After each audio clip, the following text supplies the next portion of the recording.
Souvenez-vous de la femme de Lot. Alléluia.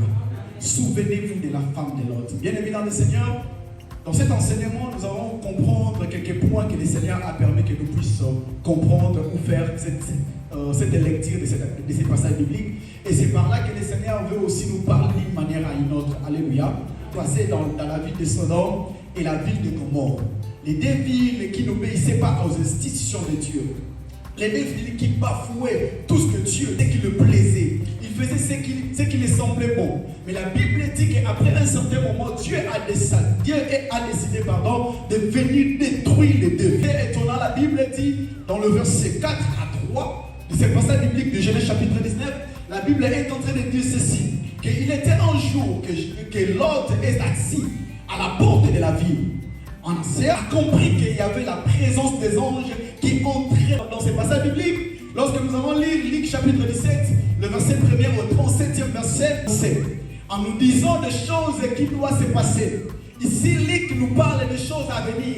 Référence en disant, regardez ce qui s'est passé dans le temps de l'Église de Noé.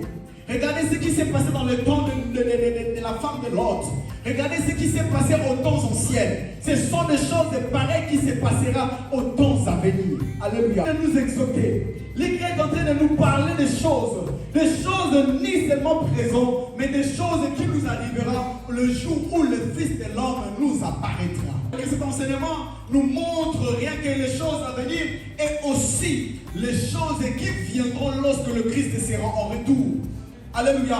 Parce que si nous lisons le livre de Luc chapitre 17, nous allons comprendre, Luc est en train de dire ceci. Il a dit ceci, il y aura un jour que même des personnes se couchent dans le même lit, mais l'autre part et l'autre reste. Pour comprendre cet enseignement, Dieu est en train de montrer aussi la dimension de sa colère envers son peuple. Dieu aussi qui agit dans sa colère. Alléluia. Dieu aime bien, mais il châtie aussi bien. Bien-aimés dans le Seigneur, l'amour de Dieu ne peut pas jamais nous rendre aveugles et de connaître que Dieu peut aussi nous frapper. Dieu peut aussi agir dans sa colère. Alléluia. Rappelez-vous de la femme de Lot, qui connaissait la loi de Dieu, qui connaissait les institutions de Dieu. Mais la Bible dit, rappelez-vous de la femme de Lot. Pourquoi nous pouvons se rappeler de la femme de Lot? Parce que c'est la grande question que nous allons se poser cet après-midi. La première des choses, nous allons comprendre, après avoir posé cette question, pourquoi devons-nous se rappeler de la femme de Lot? C'est parce que Lot était un serviteur de Dieu. C'est-à-dire, lui et sa maison servaient l'Éternel. Alléluia.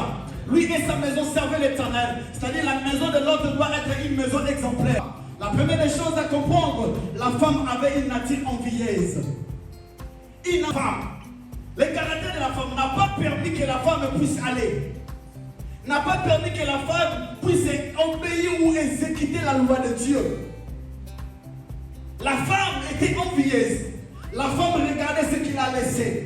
Il regardait ce qui lui appartenait. Il regardait la bénédiction, tout ce qui était attaché à lui. La femme ne pouvait pas partir. La femme commençait à regretter. Alléluia. La femme commençait à regretter. Frères et sœurs dans le Seigneur, lorsque la Bible fait référence à cette femme, c'est-à-dire la Bible est en train de nous dire ceci: ne regardez pas ce qui est passé. Ce qui est resté. Ce qui est déjà parti est parti. Alléluia. Dieu est capable de nous ramener dans une dimension par laquelle nous n'avons pas eu hier. Dieu est capable de nous ramener à une autre dimension par laquelle nous n'avons pas encore palpé sa gloire dans une autre dimension. Lorsque nous parlons de la gloire de Dieu peut être symbolisée par le temps. Alléluia. Mais le passé de la gloire de Dieu n'est pas que celui du présent. Du présent de la gloire de Dieu est différent de celui que Dieu réserve dans le futur. La femme regardait la gloire du passé. La femme regardait ce que Dieu avait déjà donné. La femme regardait ce qui lui appartenait. Je ne sais pas si on l'appelait maman Mopao. Je ne sais pas si on l'appelait maman Boss. Je ne sais pas si on l'appelait quoi que ce soit. Il regardait les honneurs et il a vu que je ne pourrais pas se détacher à cela. Mais la Bible dit, souvenez-vous de cette femme. Cette femme avait une maturité plus que même ses enfants. Plus que même ses enfants. Parce que Dieu a dit à l'autre, prends ta femme et tes deux filles. Pourquoi les deux filles n'ont pas rejeté l'instruction de Dieu? Mais c'est la femme qui a rejeté. sa famille ou à sa nation ou à sa patrie. Parce que la Bible dit, une femme sage bâtit sa maison. Il agit dans la colère. C'est parce que cette femme n'avait pas compris ce que Dieu voulait réellement de nous. Ce qui est important pour nous, ce qui est bon, on les garde, mais ce qui est mauvais, il faut les balayer. Est-ce que je parle à quelqu'un? Vous savez, lorsqu'on se souvient toujours des choses mauvaises, ça te rend aussi les cœurs mauvais. Parce que tu commenceras toujours à voir ce qu'on t'a fait. Tu commenceras toujours à voir ce que tu as subi. Tu commenceras toujours à voir ce que tu as traversé. Tu n'auras pas le courage d'avancer. Mais c'est lui qui veut avancer. Il prend le mauvais et le bon. Il puisse le mettre dans une balance. Faire une balance de voir ce que je pourrais faire et bon, j'avance. Bon ou mauvais, je ne sais pas. Mais il pouvait bien lui retenir de regarder à son homme, là où il y avait déjà le mal, là où il y avait déjà quelque chose qui ne déclenchait pas bien. Alléluia, alléluia. Nini o basali yo tena mokilio. Nini o to vivre tena mokilio. Nini o to moni tena mokilio yo bien-aimé. Mais la plus importante est que nous puissions oublier. Nous puissions oublier ce qui est passé. Regardons l'avenir. Parce que heureusement que Dieu nous a caché l'avenir. Heureusement que Dieu nous a caché notre lendemain. Mais non, c'est lui qui plaisait à Dieu. Il pouvait faire ce qui lui faisait plaisir. Mais non, ce qui faisait pleurer à Dieu. Vous savez pourquoi Luc a parlé cela? Luc ne s'adressait pas seulement à la femme physiquement comme ça. Mais Luc s'adressait à l'église de Dieu. Alléluia. Luc parlait à l'église de Dieu. Bien-aimés dans le Seigneur, cet après-midi, nous sommes des femmes. Parce que notre époux est dans le ciel. Alléluia. Il viendra à l'annonce de l'agneau.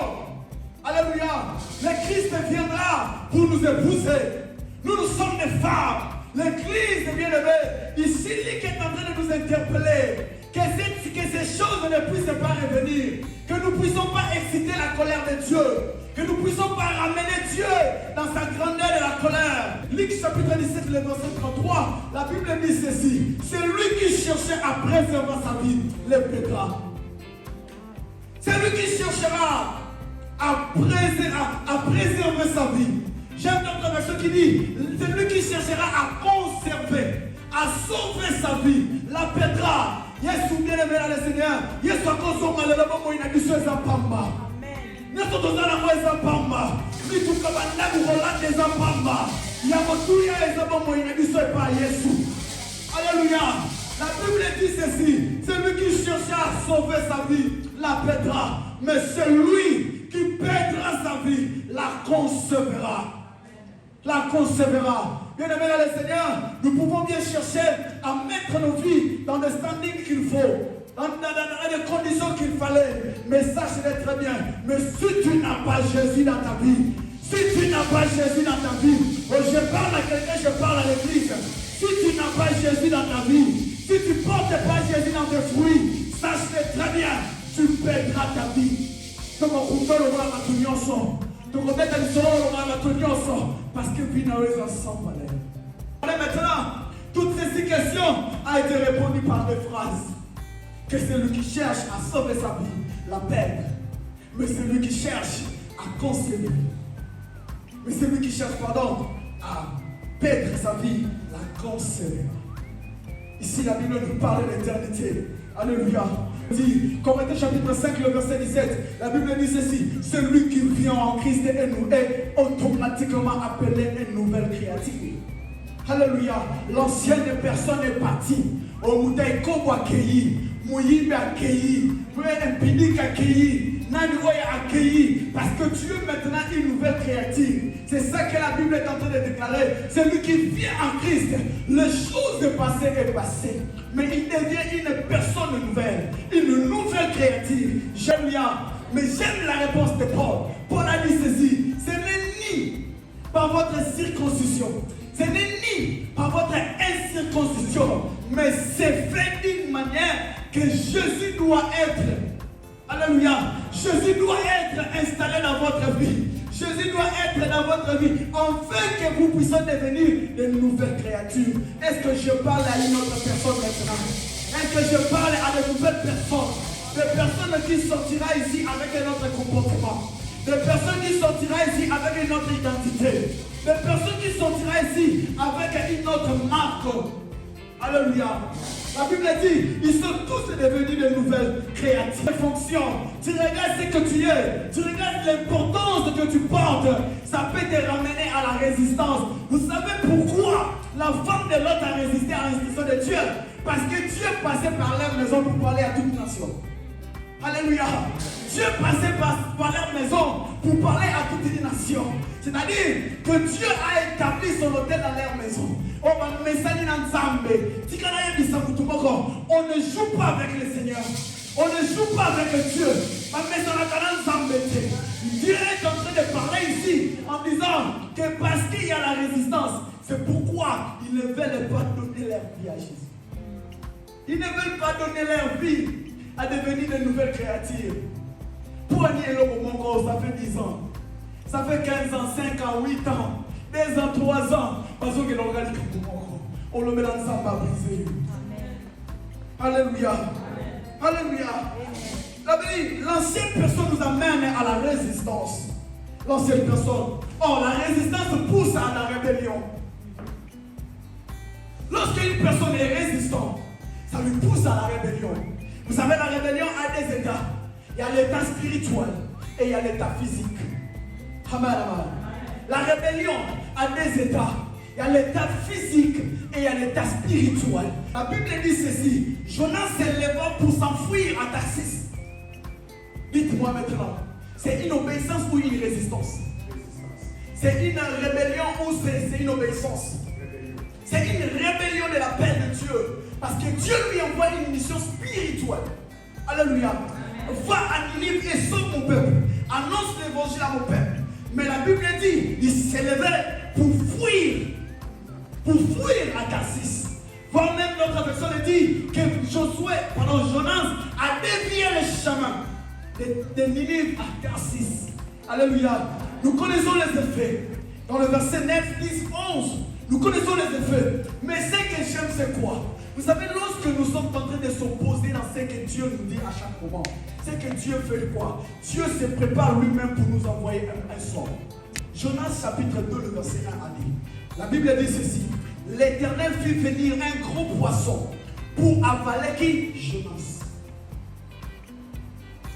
L'Éternel lui-même, Zamba Bolingo, Oto Yemelaka, Oto Kumisaka, Oto Netolaka, mais lui-même, il a envoyé un gros poisson pour avaler Jonas. Zamba Bolingo. Mais ici, il a fait quoi? Il a jeté un sort. Alléluia. Lui-même le Seigneur, il pourrait bien le faire aussi à la femme de l'autre. Pour dire que non, Adam moi c'est pour ça Nzambe. Adam c'est avant na yo. Adam moi na abimina nzele Abraham. Batena eka tikaye. Mais Dieu a dit, personne ne puisse regarder en arrière. Que personne ne puisse regarder. C'est une instruction. C'est un commandement divin. Alléluia. C'est un commandement divin. Accepte et obéis d'abord. Sinon, lorsque Dieu veut nous frapper par rapport à notre rébellion, Dieu touche à notre gloire. Dieu touche à ce qui concerne notre personnalité. Est-ce que je parle à quelqu'un? Dieu touche à notre personnalité. Dieu peut t'humilier. Dieu peut te laisser comme ça, afin que tout le monde puisse comprendre que tu es abandonné de Dieu, que tu es délaissé de Dieu. Parce que lorsque Dieu comprend que tu es un rebelle physique, Dieu peut utiliser ton apparence physique afin que ça puisse maintenant être exposé.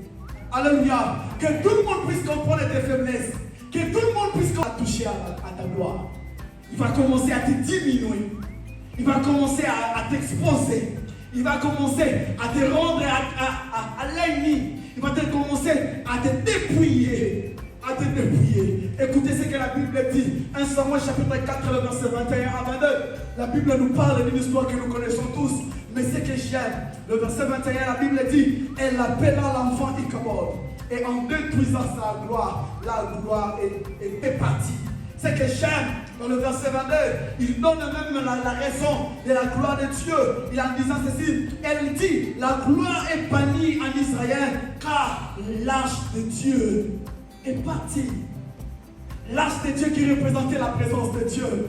L'arche de Dieu qui représentait Dieu lui-même en Israël. Mais la Bible dit ici, le peuple est en train d'être douloureux, de passer un temps de douleur, un temps de souffrance, en disant, oh, la gloire de Dieu est partie. La gloire de Dieu est bannie. Il caborde. La gloire de Dieu n'est plus là. Oh, la gloire de Dieu on ne vit plus. Parce que la gloire de Dieu est partie. Pourquoi? La présence de Dieu ne réside plus en toi. Sache-le très bien. Lorsque l'Ikabod réside déjà en toi, il n'y aura pas la gloire de Dieu. Dieu est le peuple rebelle. Dieu n'accepte jamais que ses instructions soient bafouées. Cherchez l'Éternel. Mais le peuple est resté avec Aaron. Ils ont trébuché, ils ont fait ce qu'ils pouvaient faire. La Bible dit que Dieu a même attribué le peuple de Dieu en attribuant le peuple de Moïse, en disant, Moïse, je vais frapper ton peuple.